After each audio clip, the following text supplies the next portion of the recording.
Hello guys, എന്നാൽ പിന്നെ ഞാനൊരു ഒരു കുഞ്ഞുടുപ്പ് എങ്ങനെയാണ് ഷോളിൽ നിന്ന് സിമ്പിളായിട്ട് വെട്ടി തയ്ച്ചതെന്ന് കാണിച്ചു തരാം.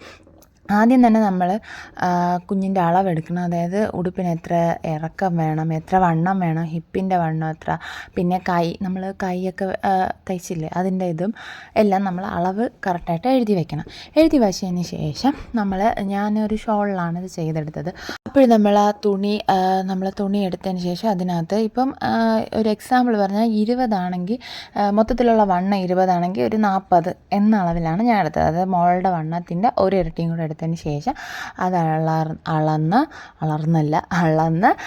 ഇങ്ങനെ നീളത്തിന് എടുത്തതിന് ശേഷം അവളുടെ ഉടുപ്പിന് എത്ര ലെങ്ത്ത് വേണോ അതും അളന്ന് മാർക്ക് ചെയ്തതിന് ശേഷം അതിനെ ഒന്ന് ജോയിൻ്റ് ചെയ്തൊന്ന് വരച്ചിട്ട് നമുക്ക് എളുപ്പത്തിന് ഇങ്ങറ്റത്തുനിന്ന് ഇങ്ങനെ ഓരോ പോയിൻ്റ് വീതം നമ്മൾ നടുക്കോട്ടിട്ട് നമുക്ക് നീളത്തിന് വരച്ചതിന് ശേഷം കട്ട് ചെയ്യാൻ കുറച്ചുകൂടെ എളുപ്പമായിരിക്കും. അപ്പം ഞാൻ അങ്ങനെ ചെയ്തിട്ട് അതിനെ ജോയിൻ ചെയ്ത് ഒരു ലൈന് വരച്ചിട്ട് അതിനെ കട്ട് ചെയ്ത് മാറ്റുകയാണ് ആദ്യം ചെയ്തത്. ഇതിൽ കാണുന്നത് പോലെ നീളത്തിന് നമ്മൾ ചോക്ക് വെച്ച് വരച്ചതിന് ശേഷം അതിനെ കട്ട് ചെയ്ത് മാറ്റിയതിന് ശേഷം എനിക്ക് ഓൾറെഡി ഞാൻ ഇതിന് മുന്നേ ഒരു വൈറ്റ് സ്കേർട്ട് തയ്ച്ചതിൻ്റെ ലൈനിങ് ഞാൻ എൻ്റെ കയ്യിലുള്ള സാധനങ്ങൾ വെച്ചാണ് തയ്ച്ചെടുത്തത്. വേറൊന്നും വാങ്ങിക്കുക അങ്ങനത്തെ പരിപാടിയൊന്നുമില്ല.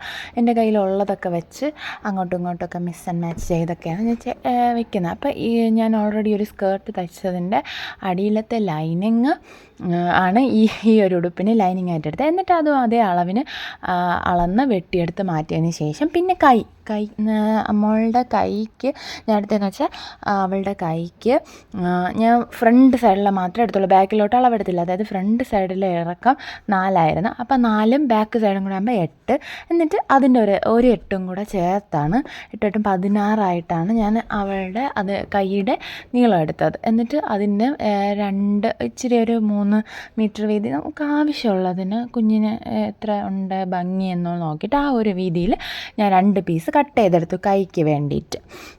അതും മാറ്റി വെച്ചു. എന്നിട്ട് ഈ ലൈനിങ്ങൊക്കെ അതിൽ വെച്ച് ജോയിൻ ചെയ്തതിന് ശേഷം ഇങ്ങനെ ഒരു ഇഞ്ച് ഗ്യാപ്പിൽ നീളത്തിന് വര വയ്ക്കണം. എന്നിട്ട് നമ്മൾ ഈ പിന്നൊക്കെ വേണം സെക്യൂർ ചെയ്ത് വെച്ചിട്ട് വേണം സ്റ്റിച്ച് ചെയ്യാൻ. പിന്നെ കുത്തുമ്പോൾ ശ്രദ്ധിച്ചില്ലെങ്കിൽ ഇതേപോലെ കയ്യിൽ കുത്തി ചോരയൊക്കെ വരും. എന്നിട്ട് ഇതേപോലെ ആ വരച്ച ഒരു ഇഞ്ച് വിട്ട് വരച്ചിട്ട് അതിൽ നമ്മൾ തയ്ക്കണം, എലാസ്റ്റിക് വെച്ച് തയ്ക്കണം. തയ്ച്ച് തുടങ്ങിയപ്പോഴാണ് എൻ്റെ പ്ലാനിങ് മാറിയതും. എന്നാൽ പിന്നെ ഫുള്ളായിട്ട് തയ്ക്കാൻ വേണ്ടിയാണ് വര ഇട്ടതെങ്കിലും പിന്നീട് എൻ്റെ പ്ലാനിങ് മാറി. കുറച്ച് മതിയെന്ന് തോന്നി, ബാക്കി അങ്ങ് വെറുതെ വിട്ടേക്കാം എന്ന് വിചാരിച്ച് പിന്നെ ഞാൻ എൻ്റെ തുമ്പിനെ മടക്കി അടിച്ചിട്ട് ഇങ്ങനെയാണ് ആ ലുക്ക് വന്നത്. എന്നാൽ പിന്നെ ഇങ്ങനെ മതി, ഫുള്ളായിട്ട് ഞാൻ വരച്ചു. എന്നിട്ട് പെട്ടെന്നാണ് എൻ്റെ പ്ലാന് മാറിയത്. അങ്ങനെ ഈ മോഡലിൽ അങ്ങനെയാണ് ആയത്. അതിനുശേഷം പിന്നെ കൈക്ക് വേണ്ടിയിട്ട് ആ വെട്ടിയെടുത്ത തുണിയിൽ തന്നെ വെറുതെ ജസ്റ്റ് ഒരു എലാസ്റ്റിക് വെച്ച് അടിച്ച് കൊടുത്തത് മാത്രമേ ഉള്ളൂ, വേറെ ഒന്നും ചെയ്തില്ല. ഈ വലിച്ചു നീട്ടി കാണിക്കുന്നത് പോലെ അല്ല, ഭയങ്കര സിമ്പിളായിട്ട് നമുക്ക് ഈ ഉടുപ്പ് തയ്ച്ചെടുക്കാൻ പറ്റും. എന്നാൽ പിന്നെ അത്രയേ ഉള്ളൂ ഗായ്സ്. വീഡിയോ ഇഷ്ടപ്പെട്ട ലൈക്ക് ചെയ്യാൻ മറക്കണ്ട. ടാറ്റാ.